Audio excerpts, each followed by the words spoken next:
past. We've been trying to get a video sorted for a while, but this is the first day where we're all three busy, not busy, sorry, with work, and yeah, good to see you two lads at long last. And it's been a fairly slow transfer window for Newcastle United, but certainly this past week or so it started to pick up.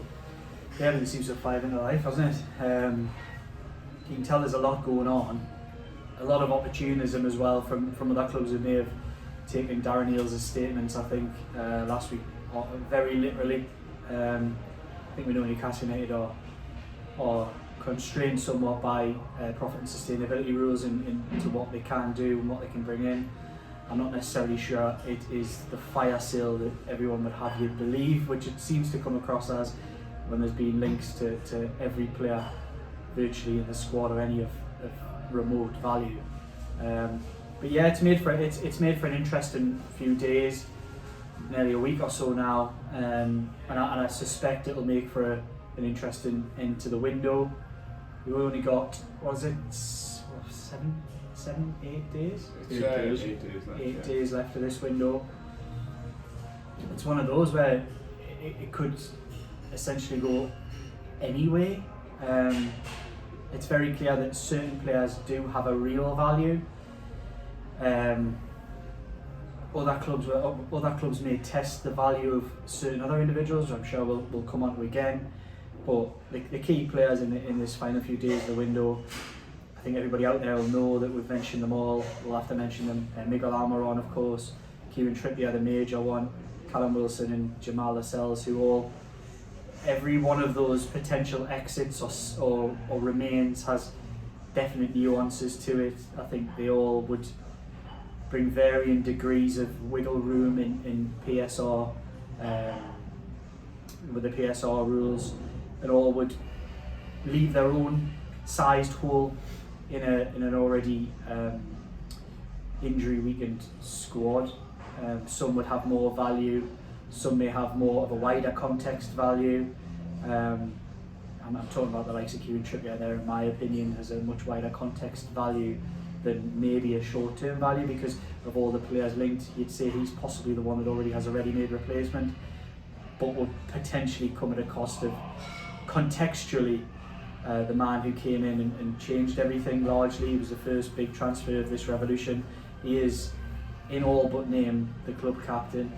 He's the manager, he's Eddie Howe's manager on the pitch, and he's created the most chances by a country mile of any player. Even when Newcastle aren't playing well, he continues to create chances and chip in with assists. So he's one that is a major talking point. I mean, we'll come on to what's happening and what might happen in a bit. With the others, in my opinion, I think Callum Wilson is potentially a one that could be cut from the squad. In my opinion, I think this month's a difficult one, because how do you replace a goal scorer? But Callum Wilson for me is double-edged in that he's a player that I've absolutely loved at Newcastle United. In an ideal world, for his footballing talents and his on the pitch stuff, I wouldn't want to lose, and I'd be in no rush to lose at all. But he's been here 3 seasons and he's missed the best part of a full season due to injury, and that is where the problem lies with Callum Wilson, is that Newcastle United, almost to take the heat and the pressure off Alexander Isak for 20 minutes here, a cup game there, they need a ready-made, reliable player to come in and do that, and Callum Wilson has not been that this season, and that's where the problem lies. The others, Jamal Lascelles makes little to no sense to allow to go in this January window. One thing that I would note, the Turkish transfer window goes on well into February, so there is potential there that this could rumble on. I don't imagine that's probably the least, as we sit here, I know everything can change, it's probably the one that makes the least sense. I know of course he's out of contract, but you'll get little to no money for him, and he's been excellent for Newcastle this season, so it would, you'd probably rather just let him go in the summer if that was the decision you took. I suspect Newcastle United will go the opposite way and give him some kind of new terms. That's the way I guess. Again, anybody can hold us to these kind of things, but it's just common sense workings out, not really on anything else other than the little bits that we hear, of course, as journalists. And Miguel Almiron is the one that probably makes the most sense in some ways.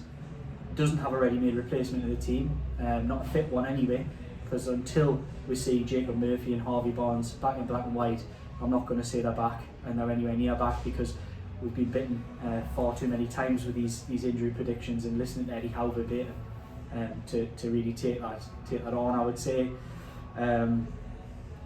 So in that sense, he's almost untouchable, but in every other sense, he is at a career high value. He isn't going to get any higher than this, and is probably the one who, with his book value compared to what they could get, is one that's probably going to open up and due to the size of the figure potentially that they're looking for, is the one that would open up the most PSR wiggle room for Newcastle United. But again, that leaves them with a problem. I mean, we're heading into the back end of the last full week of the transfer window.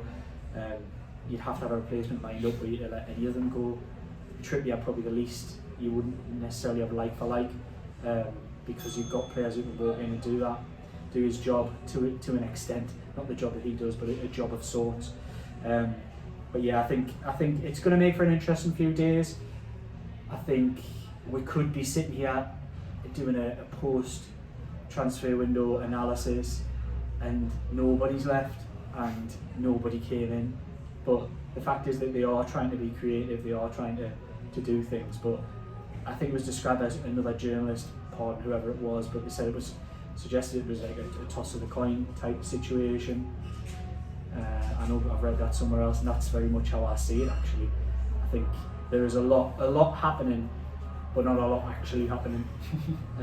Would be possibly the best way to describe it. Yeah, I mean, the only thing I would add to that is I think I wouldn't sell any of these players unless there was a like-for-like replacement lined up, and Even with, Trippier.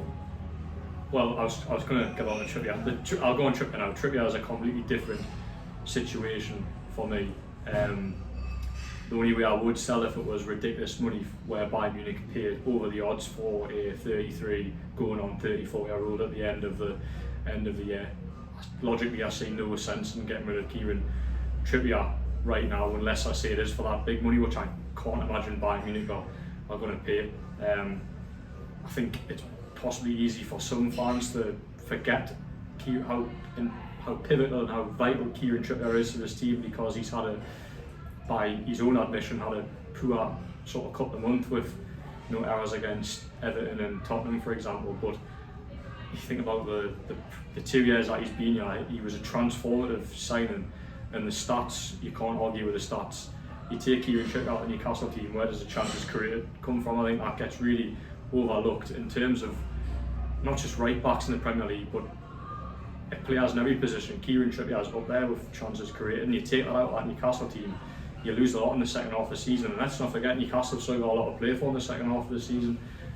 I think you don't want to write it off. I think maybe some people do feel that way, like to write off, because you're out of the Carabao Cup, you're out of the Champions League, you're 10th in the Premier League. But I think we spoke about earlier, Liam, actually, is that Newcastle's form at the minute is relegation form. They only have to change it a little bit to start competing for the European places again. Because they've dropped from such a high base, so it's so easy to forget that all they have to do is, if they turned one of those, if they turned one of those, what was it, 7 and 8? 7 to beat 8. If they turned one of them into a win and one of them into a draw, all of a sudden, which would have still been an awful run of form, they'd only be 2 points off 6th place, which is kind of seen as very much would have been a par score for the season. I think a lot of people thought 5, 6, 7. If you asked a lot of people at the start of the season, would have said that. Yeah. So I mean, just again on Trippier, the signing for about reported 12 million anyway. Is it really worth profiting on an aging fullback? I think I've said it. I think I've said this somewhere, but I would like to see Kieran Trippier end his career. I got the impression that would happen, and I think obviously from the player side, Bayern Munich, I wouldn't blame him for being open to the move, which it's been suggested that he is open to the move, isn't going to push the move, but is open to it. It's probably a last opportunity for him to potentially win a Champions League or go and win a Bundesliga, so I can see it from his side. But from Newcastle United's point of view, unless it's ridiculous money, there's absolutely no benefit in selling Kieran Trippier, particularly at this stage of the season. Maybe in the summer, maybe there's a different conversation having in the summer because, as I say, there's a bigger period. You have chances to go and sign like-for-like replacements. I know Newcastle have certainly got one in Team Livramento, but you look across the park as well. I mean, the players that have been linked, Callum Wilson, look, I think again in the summer, I'd probably agree earlier. I think it'd be one of them I would probably look to sell in the summer, just purely because I think he's a great Premier League striker, but you don't have that reliability in terms of your fitness, and that's almost had a knock-on effect to Alexander Isak as well. So you need a dependable second choice. To be fair, Newcastle even need a third choice striker.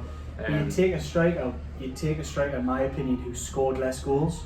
You would take a striker, but is guaranteed to be fit, so that you would. Would you take Chris Wood?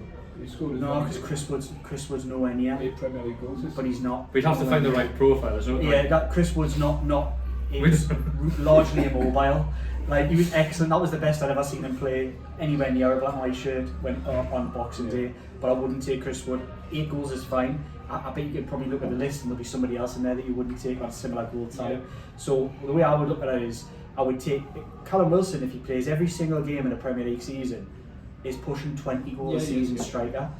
And again, it was another conversation we had recently that if you look through the profile of every team in the Premier League, very few have got 2 20-goal strikers, and Newcastle have.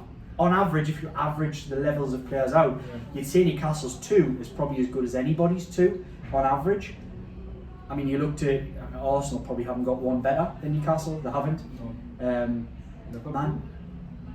Liverpool's a funny one because natural strikers. Who's your natural striker at Liverpool?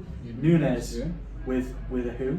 Gakpo's the closest, but it's a rotational front three. He's not quite a number 9. I go back to the Isak video that we did, and I think I mentioned in depth how much I like Darwin Nunes, and every time I see him, there's so much to like. He's not a natural finisher. There's so much else about his game that it is to like about him, and he's really starting to come to the fore now, and I think he's got the potential to be probably the best, up there with the best striker in the Premier League if he continues on this trajectory.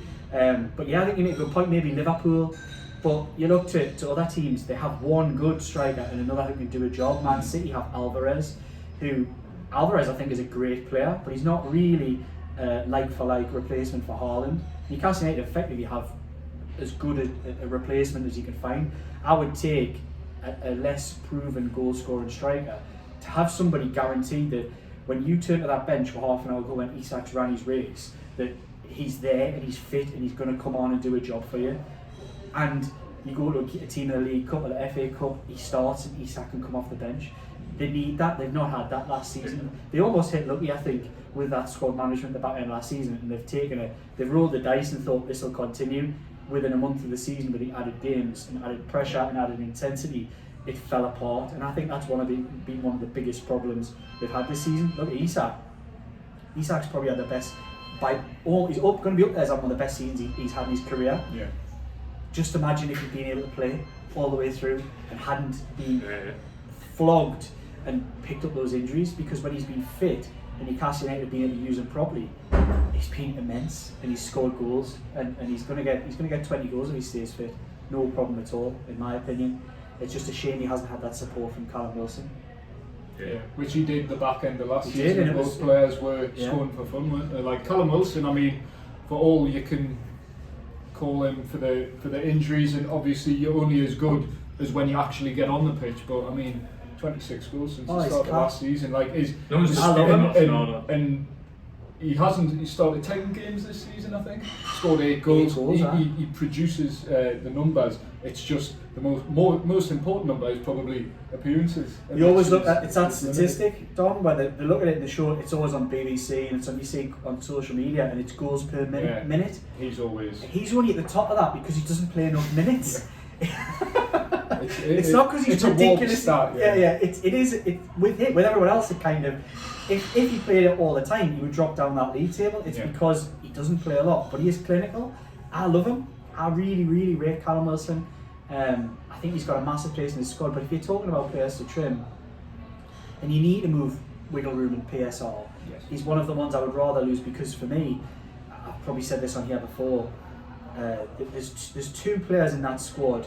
And then I class it as 2 players in the squad then a layer of 3 underneath. The 2 at the top for me should be seen as absolutely untouchable, but one of them has a clause, so there's not really much we can do about that if somebody activates it, and that's Bruno and Isak. You could scour the world for 10 years and you might never find a striker better than Isak, so he's the man. There's no need to try and replace him. You just need to give him as much support as you possibly can, and the same largely for Bruno as well. Bruno's more than just the level of footballer he is to me. He's more about the character as well. That he loves it and he wants to lead. He wants to be the main man. He interacts with the crowd. You can relate to his passion. I just think he's the whole package. Whereas Isak is just levels above virtually every other striker apart from Erling Haaland potentially in the Premier League. I think beyond that there's a layer of 3 that you would say you wouldn't really ever want to get rid of either. Yeah. The 3 for me would be Anthony Gordon, Tino Livramento, because both of them represent the future. And I would say in that little category as well would be Sven Botman, because of I still think he's got a high ceiling when he gets over these injuries to be even better than we've seen already in black and white. I think everybody else largely after this window probably has a price, and for me could be moved on.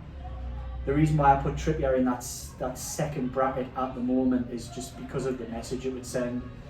I just don't think I'm really buoyed by the fact that they've held the stance that they have so far. A club like Bayern Munich coming in for a Newcastle United player, I've seen a lot of people, he wants to go. Jordan, you've got good contacts in and around that camp. Yeah. And you'll be able to explain a little bit more about the nuances of wanting to go and not wanting to go and what you've heard. But I've heard a lot of people fold on social media, which is such a negative mentality in my opinion. He wants to go, right, well get rid of him then, get rid of him. Doesn't work like that. Lad signed a contract, he's part of a project, he's a leader of this project, and I think the club are right to stand and say, yeah, if you want to take one of our leaders, you want to take one of our key components, massive football club that we can't even lace their boots in terms of European standing and success. But it's good to see Newcastle United not fold and not have that mentality and say, if you want something that is ours that we really value, then you need to make sure that you give a fair value for what we see as an absolute key asset. But now I think a lot of people have talked about that, Jordan, about the idea of he wants to go, just let him go. But there are nuances to it really on that. Yeah, so I think there's a bit of a difference. So Kieran Trippier would be open to going to Bayern Munich if Newcastle were to accept an offer, but isn't actively pushing for a move and is happy to stay in Newcastle. So that's not a player pushing for a move or handing transfer requests or pushing Newcastle to accept offers. That's just letting a player let the situation play out and see what happens. And if the club's out to reach a fee, which at the minute sounds unlikely, but look, with 8 days remaining in the transfer, anything can happen. And Kieran Trippier is probably like to stay in Newcastle, and he's very happy about that. I think they'll come back. Yeah, no. I think about it. Yeah, that's. I mean, there's a lot. There's 8 days left. If you're wanting somebody, you think you've gone to the max. The least you'll do even if you decide not to do, the least you'll probably do between now and the end of the window is just test again as it comes closer, right at the end, and just say, "Are you sure? Yeah. That money's there. Do you want it? Like, you can have it now because it'll never come back again," which is the truth. It sounds like they've distanced themselves from it after that initial. The £13 million bid there or thereabouts yesterday was rejected. Now it's like, right, and I think there could be. I don't. This is in my opinion, it's a full pullback. Like, if you want the player, you want the player. You don't suddenly decide that you don't. And they wouldn't be pursuing the player if they didn't have overtures that it was a deal that could be done quite easily if Newcastle accept. I think they know that. I think they know that Trippier, as you said, from your contacts, he is open, but it's a loose open in many ways, isn't it? It's like saying yes, of course, I would be interested in that, but the relationship that he has with Eddie Howe, the owners, the football club, and because he's a key player in this project, not only leading by example with himself, but he's set standards and led the team on to where they are now. And there's a lot of players rely upon his leadership as well on that pitch. Yeah. So I think there's more to this, and it's more nuanced than the idea of he wants to go, we'll just get rid of him which I have seen plenty of people say. It would be unusual if he wasn't open, I think, It would. because it's Bayern Huge, Munich. I think huge the pull of football club. Bayern Munich is like it's probably top 5 biggest clubs in Europe, really. I think everybody I think every single player in the squad would be interested in speaking to Bayern Munich. They went and took Harry Kane in the summer. Every Harry player Kane was would Mr. Tottenham. He was, and what every team, every player. If Bayern Munich wanted any player in Newcastle United's squad now, they would be interested in speaking to them. It's the same if Real Madrid wanted them, or Barcelona, potentially Man City now as well. It's like that kind of Liverpool. Maybe have Liverpool lost a little bit of that shine, or have they still kind of got it? Man United lost that shine, I think, largely. Yeah. Although I think if Man United wanted Kieran Trippier, I'd probably Wanted he'd walk there, wouldn't he? Boy, Man U fan. And that's no reflection on what he thinks of Newcastle United. It's just the reality of football. But yeah, I think Almiron's the one to watch, as everybody says. I've seen people reporting today he doesn't want to go. That's my information as well. Speaking to people very well connected in the Gulf, in Saudi, and the clubs that surround that area, that there's an agreement there. It's just whether the agreement's as far on as some has suggested, and whether the player really wants it. I think it's a big downgrade going. I don't want to be too disrespectful, but despite the high-profile nature and the moves that have been made in that country, it's still a downgrade to talk from playing the Premier League week in, week out, which Miguel Almiron has done for the last 4 to 5 years. I can't remember when he signed. To suddenly playing in the SPL, it's not the Scottish Premiership, but the Saudi Premier League. It's a big come down in many ways, and it's one that we've seen some defectors already. Yeah. Karim Benzema, you see the reports coming from everywhere. The only thing stopping him is the money, really, from coming out of there. Joan and Henderson, you believe what you want and what you don't from the stories that come out of there, but it's very clear that he regrets, even though he says he doesn't, he regrets making that move. And I don't think it's necessarily a ethical regret. I think it's more a standard of football regret that we were over there. We seen it in my first hand, that it's improved since then, but the standard of football was massively reduced on what you get used to at even lower levels of English football. Yeah. And that's fair to say, isn't it? Without being too disrespectful. Newcastle United beats Al Hilal that day. I think a lot of their players were on international duty with the World Cup, but there was a few of them back though. Yeah, there was, So I don't think it's wrong to say that the standard is. Of course it is. I mean, they're putting money in now, the PIF, to make sure it's one of the best leagues in the world is what they want, but that takes time, and look, they're building from a very low bar, if you like. So to say that it was a lower standard is. It's almost like the opposite to Newcastle United build, isn't it? They've gone in for Newcastle United. It's build, whereas the SPL was like get as much as you can of the top, the big names, plant them in, and expect it just to automatically start growing. But you're always going to get people who jump into those leagues and then go, what have I done here? Like, this isn't for me. Happened with China. It did happen with China. But I think the thing different with Saudi is they've got the money to sustain it, and that feels different. It's a smaller nation, but it's more of a football nation as well. When we seen big that football nation, there's no doubt in that. And I think it's almost like it's got to grow as a mini China, isn't it? Where it's going to have that support, even though it's low level at the moment. It's still going to have that support. Went off on a tangent, We're sort of talking about Almiron, which I think is the main one for me. I think I sat here last summer, even after Almiron scoring 11 goals, a career best, and certainly in the Premier League, saying that Newcastle still need to upgrade, and they didn't do that. I think there might have been a bit of logic in bringing Harvey Barnes and switching Anthony Gordon over at the right hand side. Obviously, I haven't seen that because Harvey Barnes has been injured. But it felt like they say they needed an upgrade and they didn't do it. And I think now to be at a point where Almiron turns 30 next month, he's under contract for another. I think he's still under contract for 2 years. I think with Almiron, he's going. I think either way he's going to end up in Saudi Arabia at some point, where it's this month or in the summer, and I'm totally open to that, because I'm not an Almiron critic by any means, because I've seen a lot of criticism towards him, which I think is really unfair. There's been reports out to say that he's going to go to Saudi this month, and fans have been waving him goodbye and almost celebrating the fact that they're going to make money off Almiron, which I think is really sad, because the money that I think signed from Atlanta 2019, he's given his heart and soul this football club. He can't fault his effort. He's had purple patches. The bottom line is he just isn't.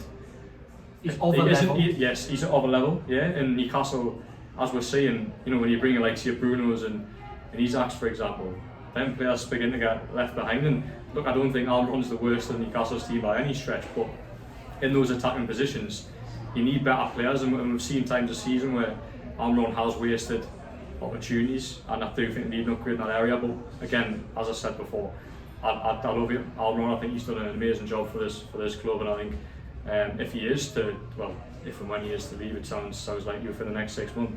I think he should be, I think he should be given a warm send off, because I think he's done great things. And most thing is he is a sellable, he's a sellable asset. I think, and to make money off him, I don't disagree with that at all. I think he should be one of those that probably will leave in the next couple of months. I'm just getting distracted because you guys are sniggering. When you said warm send off, and I was just, well, you were thinking Harvey and Mankey, weren't you? Speaking of warm send offs recently, Liam. Do you want us to talk about that? No. Just on Almiron, yeah, I think Jordan's hit the nail on the head, where ultimately he is a player with a ceiling. He's flirted with going up beyond that ceiling, but has never been able to do it over an extended period. It was always knew last October, November time, it was a flash in the pan. We're just like, how long can he keep it going? But I think it's one of them where if he doesn't leave this window, it's one in the summer he'd be almost top of the list to potentially get moved on. And the club, Newcastle, are obviously trying to balance the sort of PSR side of things. And what Darren Eales said a couple of weeks ago has almost been the catalyst to all this transfer activity. And it makes you think in a lot of ways, again going on a bit of a tangent, is what's happened what Newcastle planned, or are they now going, we didn't mean for that to happen, or we're going, this is exactly what we wanted to happen. You almost, in the nicest way possible, almost question the intentions behind that, even though me and Jordan sat in on that conversation, and it was very eye-opening and insightful, and it was great for the club to do, but almost the fallout of that has kick-started a sort of whirlwind of news and speculation. Yeah, it's interesting to know the motives. What I would say about that conversation, the way it went, it wasn't as if Darren Eales walked into the conversation with a for sale sign.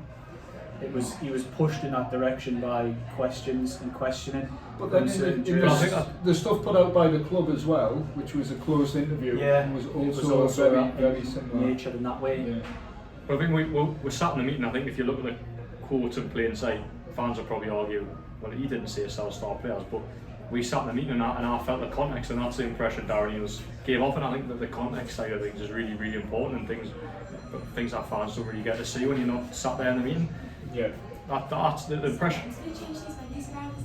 Yeah, it's fine. Mate. Just for context, we're here in the Brandon in Gosford. Yes, Gosford. So you can see that behind us there. Not far from Sandro Tonali's Job Bowman, where we nearly went. Yeah, the music was a bit loud. Yeah, it was too loud, too busy. Yeah, it wasn't. It was just too busy. Oh, too busy. Keep that in. Nice bit of interaction. Nice bit of colour. I don't know what I finished on that. That was waffling again. Don't know the menus there though, if you want. Darren Eales.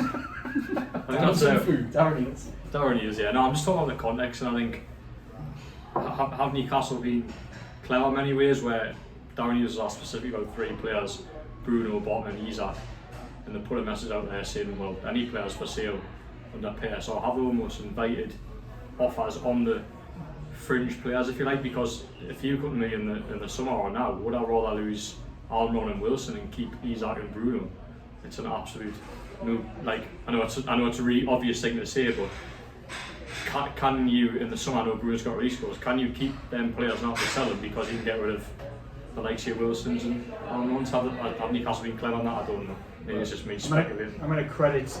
We have discussed this as well. I'm going to credit I don't even know if he watches this. Your families all watch this. Mine's useless. I don't even know if my dad watches this. But I'm going to credit him with this. I thought you were going to mention it earlier. But go on. No, I'll mention it now. Yeah. John Kennedy, if you're watching, great suggestion. Changed my thinking forever. His suggestion when we're talking about losing Trippier, I was there at the weekend.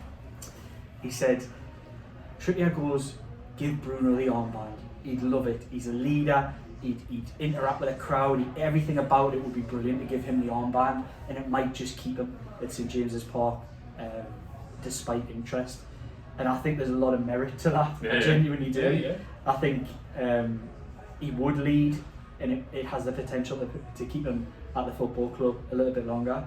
So I'm all for that. If Kieran Trippier does leave and Jamal Lascelles doesn't stay or doesn't remain as captain, although Eddie Howe seems very keen to keep that, I'd like to see Bruno get that armband. And I think it could be a persuasive move.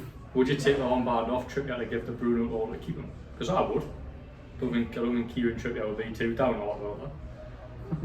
Driving Kieran Trippier out the door, stripped of the armband.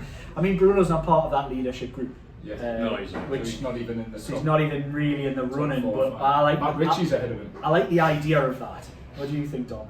No, it's an interesting point. Yeah, and he is probably the type of player who would He'd thrive embrace on that, and wouldn't thrive on it. Yeah, and just what you've said about your dad suggesting something. I'll go on something my dad suggested because. We'll get the family involved. I mean, people. Yeah. You need to get some suggestions for your dad. Yeah, it was just about the PSR side of things, which people obviously is a contentious subject, and it was just why Newcastle are in such a predicament. Almost is probably too strong, but how come Chelsea, how come Liverpool, Man City, all these clubs are allowed to spend all the money they are, and Newcastle are restricted? And the way the PSR works is the clubs are almost like Newcastle, who maybe don't generate as much revenue as these big top six clubs, almost encouraged to sell in the way that selling a Jamal Lascelles, for example, £10 million, we'll just say that figure. The fact you can sell him, that 10 million then comes straight back into PSR, and then you can amortise that over the next 4 years, and basically that 10 million can become a £40 million signing, which is obviously going to be key to Newcastle. But then the reason clubs like Chelsea are able to get away with it is they make, in the summer, £27 million from Lewis Hall, basically an academy player, made 15 million there or thereabouts just from Southampton selling Tino Livramento. So they have so many fingers and so many pies that they're already making money all the time, and Newcastle just don't have that income. They haven't got that. Really. They've got nothing to fall back on, have they? I mean, Newcastle's academy probably produces a Premier League, on average, over the last 20 years, 25 years, produces a Premier League ready player once every 3 to 4 years. Yeah. Whereas Manchester's, we were talking about again, Manchester City's, you actually scratch the surface on the Premier League, and there's Manchester City academy players who you don't even, maybe I'm just ignorant here, but you don't even realise. Douglas Luiz at Aston Villa. Yes. Players like this that like, you're like, wow, was he at Man City? They're selling, it becomes like a churn of players who, Pedro Porro, Kieran Trippier. There's so many of them that you don't even realise, but it's the Chelsea and Man City model is that academy machine where it's producing players consistently that all become championship level players or above. That this is the thing about Newcastle, they don't have that to fall back on because of the lack of due care really on the infrastructure behind the scenes. That's coming. Newcastle will be they're only going in one direction. It's just a shame that all of us here, everybody out there, I imagine, you want it like that, and it's going to take time to get in a position. Saying that, Chelsea still have to sell these players, and Man City still have to sell these players. That's kind of almost where you feel like the model is slightly off. That you're asked to produce youth players, and because of the balance of PSR, that you almost nurture your own, and the idea of nurturing your own is almost like the ideal for a football fan in many ways. It's like, well, maybe it's just a Geordie thing. I don't think it is. I think it's everywhere. You nurture your own player. So then, in an ideal world, you want that player to then become a legend at the club. You want them to play 400 games, spend their whole career, win trophies at the football club. This system rewards football clubs for the opposite.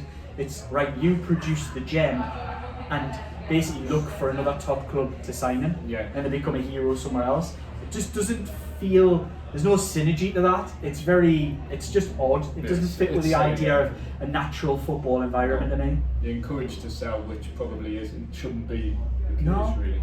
No, and I get it. Look, Newcastle United, like the accounts, it's been astronomical, the growth, genuinely. Yeah. And I think they've talked about it before. I was at the training ground with Darren Eales and spoke to him it was 6 months or so ago. And one of the big messages that came from that was that we don't just want to get better in a steady manner in terms of income and revenues. They want to double what they're doing. I think it was every 18 months or 2 years. They want to double where the commercial revenue or whatever. Put them in that top 6 bracket. So that really says in 4 years' time they're right in the mix. Yeah. But if they follow that model. To be fair though, since the takeover, Newcastle have actually they've got close at the top 6 quite quickly. Yeah. Because the top 6 at the minute are fairly untouchable commercial revenue, but from the 2 years that they've been under new ownership, I think they've already overtaken West Ham on this year's accounts anyway. So well, from the last one previous, it was the jump 3, the jump Leeds, so of course aren't in the Premier League anymore. Was it Everton? Was it Everton as well? I thought it was top 6 in West Ham. And plus West Ham, so Newcastle now got from 180 million last season to the season before to 250 million. Newcastle's got a higher ceiling than a lot of these clubs as well. It needs to be remembered. So you look at where they were kind of, you look at Brighton on that list and things like that. Newcastle United are a proper top half Premier League, top division football club since day dot. And they will remain at that. The ceiling for a club like Newcastle United is higher. The ceiling for a club like Newcastle United is higher than West Ham will probably ever be. The London factor is massive to that football club, but Newcastle United as a football club has a much higher ceiling than a West Ham. It has a much higher ceiling than other clubs in the country. It's up there as probably the 6, 7, 8 biggest club. There's no reason why, with the right ownership, I'm not going. With the right ownership, can really make a dent on. There's no reason why you can't make a dent on a Tottenham. Arsenal's. If you look at the distance between Newcastle United and Arsenal with regards to revenues, it looks closable. They'll obviously jump with Champions League football returning as Newcastle United will too. But the gap doesn't look insurmountable. The gap to Manchester City looks insurmountable. I think it'll be interesting if you look at Newcastle's accounts from this season that haven't been released yet, and Tottenham Hotspurs, because the gap there, Spurs with obviously the 6th team, 444 million, Newcastle 250, then Spurs without any European football, obviously selling Harry Kane's a big one, but where Newcastle, if they manage to close that gap, it'd be interesting to monitor that. Below that 190 million mark, if they can get it to within 100 million, then you're all of a sudden looking quite pretty in the space of 3 years. But obviously back to the PSR side of things, next season or this season really is so important for Newcastle, because then it's 3 years, 3 seasons of PIF ownership. Newcastle probably being saved, if you like, in the calculations by a 12 million loss under the last season with Mike Ashley. So you look at the total losses, it's 155 million over the last 3 seasons, but 143 of that has come in just 2 seasons. So the one it's going to be caveat, interesting. the caveat will be, sorry, I don't know if you're going to. I was going to say about the caveat about you look at the losses, and you obviously you asked the question about you look at the losses in plain sight, but the infrastructure as well doesn't show in those losses. So as much as it looked like Newcastle have lost 155 million, that's not just purely towards under PSR rules. I think there's a lot of, maybe I say a loophole, but there's other reasons why they lost money, and that's because of training ground, for example, and other things, infrastructure within the buying strawberry place and stuff like that. But realistically, if they were to lose another 70 million, your losses are over 200 million. You're going to have to cut 95 million of losses like that. This is what I was going to come on to. So there is a meeting in February with the Premier League clubs. Yes. And the big suggestion from bits that I hear is there's going to be a relaxing of those PSR rules. In what manner and how they do it, there is going to be a change to the way that things are calculated, or a slight relaxing. I think that's coming from pressure for clubs. There'll obviously be a vote on it. There's no guarantee that it would get passed and go through, but I do think that is very, very high on the agenda. We're seeing a transfer window that has been massively suppressed. Of course, it was massively inflated this time last year by Chelsea's bizarre splurge. But still, when you look at the calculations of, probably about 400 to 500 million spent between the rest of the clubs, there's been nothing spent by anybody at all, and we're only 8 days out from the end of the window. That is because a lot of football clubs find themselves at the limits, or getting towards the limits, and having the Premier League for the first time in a long time shown some proper teeth, and went for Everton. I think there's a lot of clubs have probably considered the idea of, can we roll close, can we go a bit over, do a bit of this, do a bit of that. There's a lot of just put the blocks on it now and said it really is not worth the risk, because this rule has teeth and the Premier League will implement certain things on football clubs. Look, debates about that. I don't think Everton expected it. I think we've seen, I think they knew they'd broken it, but I didn't think they expected a 10-point penalty. I think it's similar to Nottingham Forest, the way Nottingham Forest dealt with their business last summer. By the reports you see, I don't know the ins and outs, but it sounds like they've looked at it and thought, we can get an extra 20 million, it'll be better for the football club in general if we leave Brennan Johnson to wait to the end of the window, which is logical and makes absolute sense. But had they sold them for a much cheaper price, they wouldn't be facing a penalty under PSR. No. It's just the whole thing. I'm not saying the concept is wrong in general about, the idea is, this is my thought on it. What the Premier League didn't want was, for example, PIF walking into the league, buying a football club and saying, right, we've got more money than all of you and we're going to basically buy the trophy. They didn't want that to happen. And I kind of actually taken any, because they bought Newcastle, obviously it would be nice if those rules weren't there, because we might be sitting talking about having different conversations now. But in principle, in football principle, I think the idea of that is not wrong. But also the fact that things haven't been changed for inflation. You just look at the cost of a transfer now compared to what it was 3 to 4 years ago, and it is astronomical. The cost of everything's astronomical, but we'll not go on to that. But in football transfers, it's been a massive growth, and PSL hasn't really accounted for that. In the post-COVID world, it's just left things as they were pre-COVID, and that's just not. It's not really fit for purpose. I think a lot of clubs will be arguing that. Even the clubs who it benefits, who keep it keeps it the top as a bit of a closed shop in many ways. Although ambitious owners still have the opportunity to catch that up, which Newcastle United are going to try and do within the rules, and Aston Villa could easily do within the rules. Had those pockets been a bit deeper at Everton, which they tried to bridge that gap, had they been a bit deeper there, I've no doubt that size of that football club, they could potentially start breaking into that. That's the problem, but it's got to be a sustained, consistent effort. It's just frustrating that you can't seem to have owners who would be willing to buy anybody left, right and centre and back this project to the hilt, and they're not able to do it. But from me, the bits are here, there's no general frustration in that respect. They knew the rules when they walked in and still wanted to buy the football club, so there's no fear there that they do believe Newcastle United will be a top 6 football club fighting for trophies all over the planet within time, but it just won't be as quick as we all hoped. But such is life until February, and we'll wait and see. We'll watch that one with a keen eye. Yeah, fine. We're stuck with promise. And we did talk about the PSR rules. I mentioned we were going to do that after that Man City game, but we've finally done it all about 10 days after.